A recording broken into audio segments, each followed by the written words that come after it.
धनंजय जी, सबसे पहले आपसे ही सवाल करता हूं।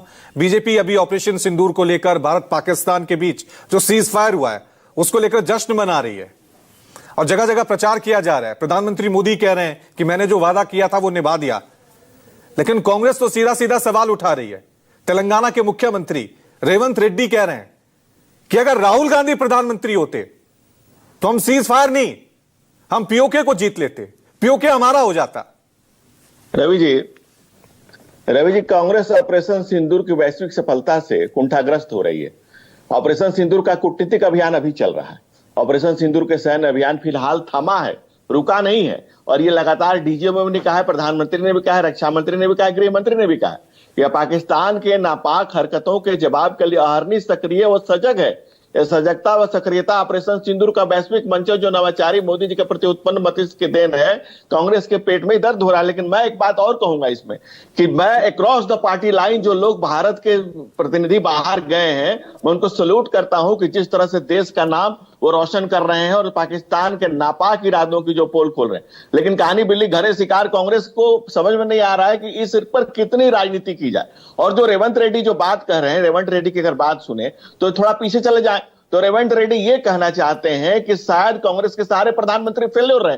ठीक है कि पंडित नेहरू की गलत नीतियों की वजह से हमने जब पीओके को खो दिया, ये सच है, क्योंकि पीए के जो नेहरू जी ने, जिसे कई किताबों ने, कई लोगों ने, कई लेखकों ने, जसवंत सिंह की किताब ने, कश्मीर इन कन्फ्लिक्ट किताब में, विक्टोरिया स्कॉलफील्ड जिन्ना ने, उसमें सारी किताबों में उसको नेहरू की बड़ी भूलों के तौर पर माना गया। सरदार पटेल ने भी कहा है, ये सब ने कहा है। बावजूद पंडित नेहरू की वजह से गया पीओके हुआ, लेकिन क्या राजीव गांधी को, क्या इंदिरा गांधी को, सारे लोगों को अक्षम बता रहे हैं रेवंत रेड्डी? क्या ये लोग सक्षम नहीं थे? कहते हैं ना कि दादी की मूछें होती तो दादा हो जाती। तो राहुल गांधी 26/11 के समय क्या बाबू थे, बच्चा थे, ये सांसद नहीं थे? उस समय क्यों नहीं हमला कर दिया, क्यों नहीं ले आया?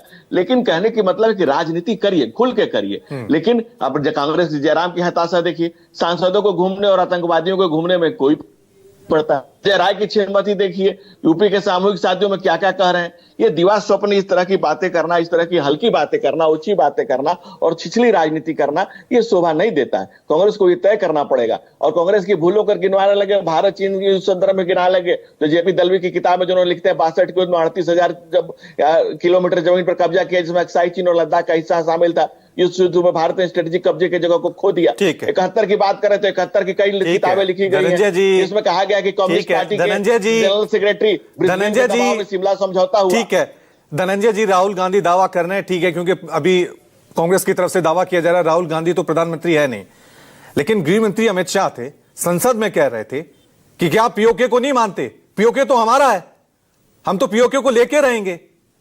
अब जब आपके पास मौका था तो ये तो सवाल पूछा जाएगा ना कि सीज फायर क्यों कर लिया? रवि जी था, मौका है हमारे पास और हम लेंगे, ये हमारा संकल्प है। अभी क्यों नहीं लिया? जो प्रधान अभी क्यों नहीं लिया? कहा अभी क्यों नहीं लिया? आज तक क्यों नहीं लिया गया? आज मैं आपकी उम्मीदों को प्रणाम करता हूं और कांग्रेस को भी सलाम करता हूं कि उनको पता है कि मोदी है तभी मुमकिन है। ये उन्होंने भी जानते हैं कि मोदी के नेतृत्व में ही यह काम हो सकता है। धारा 370 जो जम्मू कश्मीर का अभिशाप था, जो कैंसर था कश्मीर का, उसको कांग्रेस ने कभी क्यों नहीं खत्म किया? उसको भी हम ही ने खत्म किया। धारा 370 हटाने का कांग्रेस ने विरोध किया। जो कश्मीर जो अपने पास है उसको तो आप ठीक से रख नहीं पाए। आज हमारी देन है, आज प्रधानमंत्री नरेंद्र मोदी और धनंजय जी,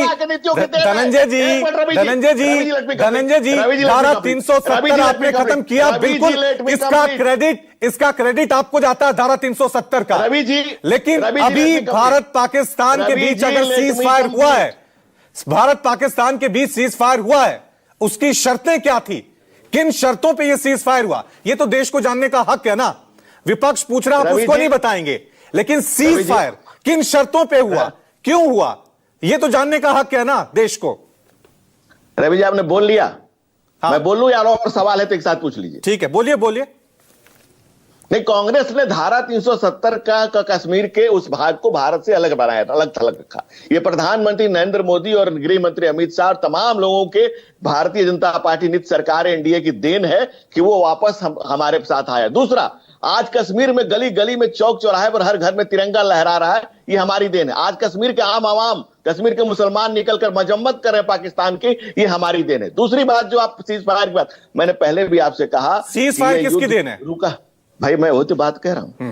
थोड़ा धैर्य रखिए, आपको सारा जवाब मिलेगा। आप क्यों अधीर हो रहे हैं? अधीर तो कांग्रेस में है। नहीं, उन्हीं को अधीर रहने दो। सवाल अधीर मैं नहीं हो रहा हूं। अधीर है और अधीर कांग्रेस में है। धनंजय जी, अधीर कांग्रेस है, अधीर मैं नहीं हो रहा हूं। अधीर अमेरिकी राष्ट्रपति डोनाल्ड ट्रंप हो रहे हैं। वो कह रहे हैं कि सीज फायर तो मैंने कराया है।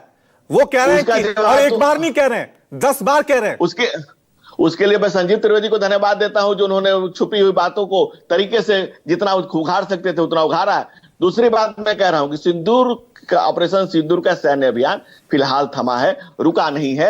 और ये बात डीजीएमओ ने भी कही है, ये बात प्रधानमंत्री जी ने भी कही है, और ये भी कहा है, हम इस बात को रिपीट कर रहे हैं कि हम पाकिस्तान के खिलाफ नहीं, आतंकवाद के खिलाफ लड़ रहे थे और आतंकी ठिकानों को ध्वस्त किया। और ये कहा गया है कि दोबारा ऐसी हिमाकत की तो नहीं रहोगे, मिट जाओगे, कहीं के नहीं रहोगे, क्योंकि ये नरेंद्र मोदी के नेतृत्व में नेहरू काल नहीं है, नरेंद्र मोदी के नेतृत्व में नया भारत है, ये उभरता हुआ भारत है, ये चौथी इकोनॉमी है दुनिया की, जिसके नाम पर आज बड़े बड़े बहुत बड़े मुल्क जिनके आप नाम ले रहे हैं, वो भी भारत को कोट करके अपना अस्तित्व बचाना चाहते हैं, अपनी चीजों को करना चाहते हैं। लेकिन जब भारत का, एक मिनट, भारत के डीजीएमओ जो सेना के प्रमुख हैं, director general of military operation, क्या उनकी बात पर भरोसा नहीं? क्या देश के प्रधानमंत्री भरोसा नहीं? क्या देश के रक्षा मंत्री भरोसा नहीं? कौन क्या कहता है? वयम पंचाधिकम शतम, मैं राष्ट्र की बात आती है तो हम 5 नहीं 105 है। देश की सेना पर लोगों को सैल्यूट करता हूं, धनंजय जी,